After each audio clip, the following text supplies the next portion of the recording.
डोनेत्स्क में रूस का विध्वंसक हमला हुआ। रूस ने होवित्जर तोप से धावा बोला। हमले में यूक्रेन के 11 सैनिक मारे गए। डोनेत्स्क में रूस का होवित्जर तोप से बड़ा हमला। रूस के हमले में यूक्रेन के 11 सैनिक मारे जाने की खबर।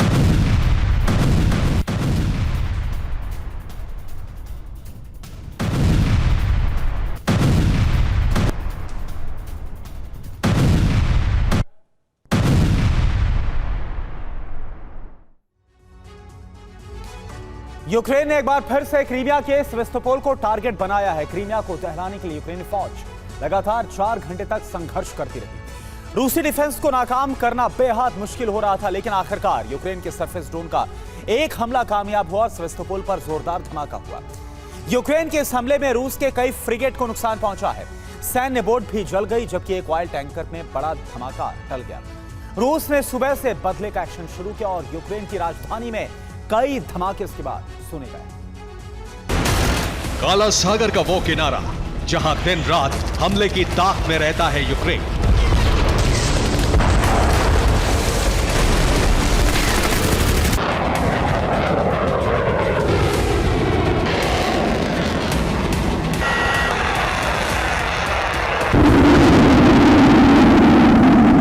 क्रीमिया के उसी तट पर एक बार फिर भयंकर धमाके हुए।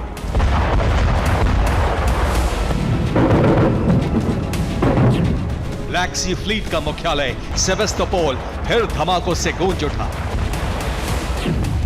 आग की ऊंची ऊंची लपटें उठी और रात के सन्नाटे में पूरा इलाका धमाकों से थर्रा उठा।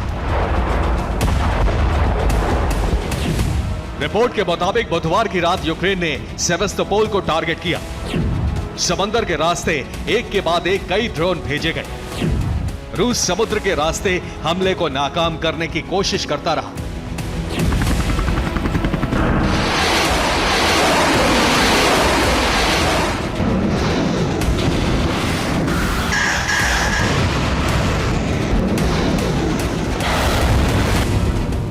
रूस के दावों से अलग खबर यह है कि सेवास्तोपोल पर यूक्रेन एक बार फिर हमला करने में कामयाब हो गया।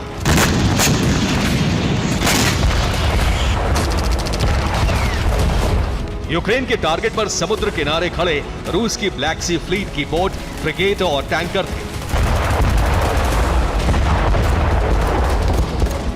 सेवास्तोपोल से सिर्फ एक ये तस्वीर अब तक सामने आई है। इसमें रूसी नेवी की एक बोट नजर आ रही है। रूस का दावा है कि सेवास्तोपोल में हमले की कोशिश को नाकाम कर दिया गया। यूक्रेन ने 33 ड्रोन से हमले की कोशिश की थी, लेकिन रूस का दावा है कि सभी 33 ड्रोन को नष्ट कर दिया गया।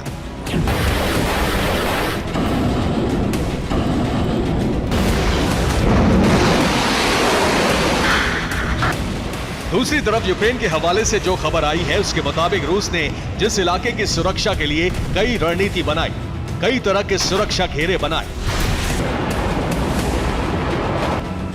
वहीं यूक्रेन का एक सरफेस ड्रोन लहरों के रास्ते से घुसने में कामयाब हो गया।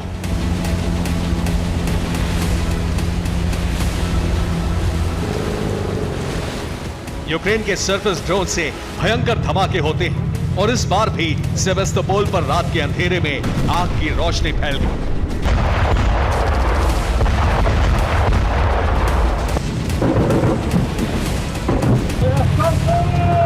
रिपोर्ट के मुताबिक यूक्रेन को यह कामयाबी बेहद मुश्किल से मिली।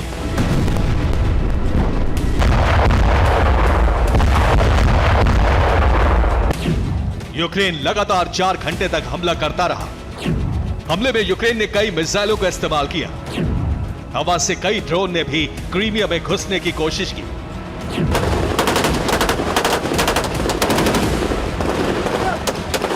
इस दौरान लगातार रूस के एयर डिफेंस एक्टिव रहे और आसमान में धमाके होते रहे।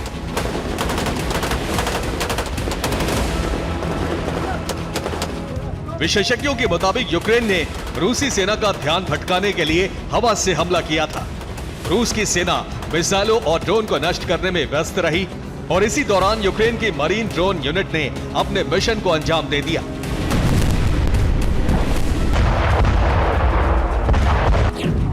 रिपोर्ट के मुताबिक ब्लैक सी के रास्ते 5 मरीन ड्रोन ने सेवास्तोपोल का रुख किया। सेवास्तोपोल के तट पर तैनात नेवी ने सरफेस ड्रोन को नष्ट कर दिया। लेकिन यूक्रेन के सेकेंड फेज के हमले को नाकाम करने में रूस नाकाम रहा। दावा किया जा रहा है कि यूक्रेन के हमले में रूस को बहुत बड़ा नुकसान हुआ है। हमले में रूस की बोट नहीं बल्कि कई बड़े जहाज भी क्षतिग्रस्त हुए।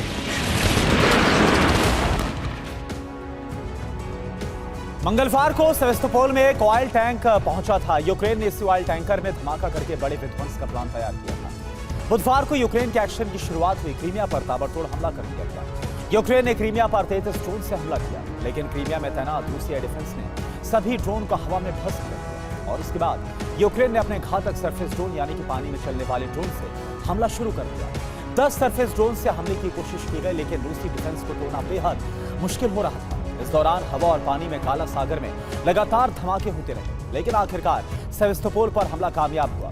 ऑयल टैंकर को निशाना बनाने की कोशिश हुई। यूक्रेन के सरफेस ड्रोन के तट पर धमाका हुआ, जिसकी वजह से कई फ्रिगेट को नुकसान पहुंचा। रूस के 4 नेवी बोट भी इस हमले में जल गए।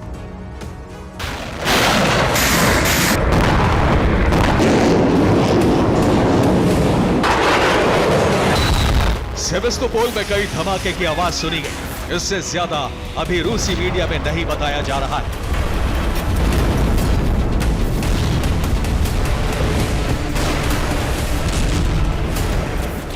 कुछ दिन पहले ही खबर आई थी कि रूस ने सेवेस्तोपोल को खाली करा लिया है। इसलिए माना जा रहा है कि क्रीमिया पर ताजा हमलों को लेकर रूसी एजेंसियां खामोश हैं।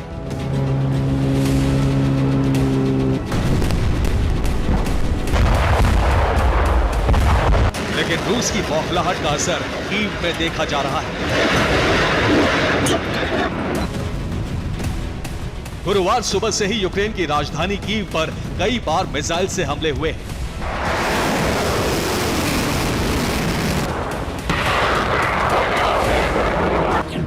कीव के अलग अलग इलाकों से धमाके की आवाज सुनी गई है। कीव में सुबह से लगातार एयर अलर्ट का सायरन बज रहा है। सुबह से ही कीव के सभी बम शेल्टर लोगों से फुल हो गए थे।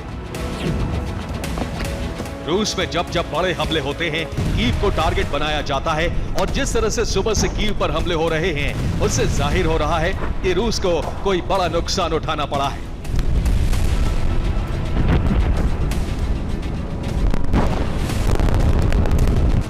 माना जा रहा है कि रूस सेवेस्तोपोल हमले का बदला ले रहा है।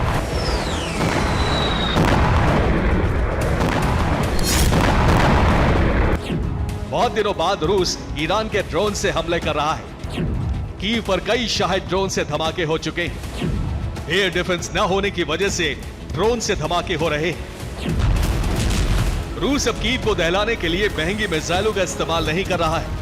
रूस को अच्छी तरह से पता है कि कीव का हवाई कवच बेहद कमजोर हो चुका है, इसलिए फिर ईरान के ड्रोन का इस्तेमाल हो रहा है।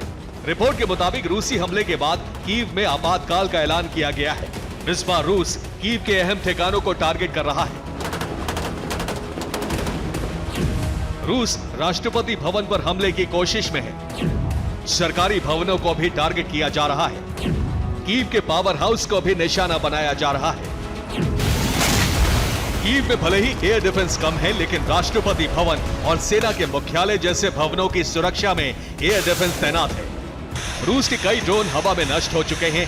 ड्रोन का मलबा गिरने की वजह से कीव की कई इमारतों को नुकसान पहुंचा है। फिलहाल कीव में सन्नाटा है और सभी लोगों को बम शेल्टर्स में रहने को कहा गया है। यूक्रेनी वायुसेना के ठिकाने भी रूस के टारगेट पर हैं। Bureau report, TV9, Bharatvarsh.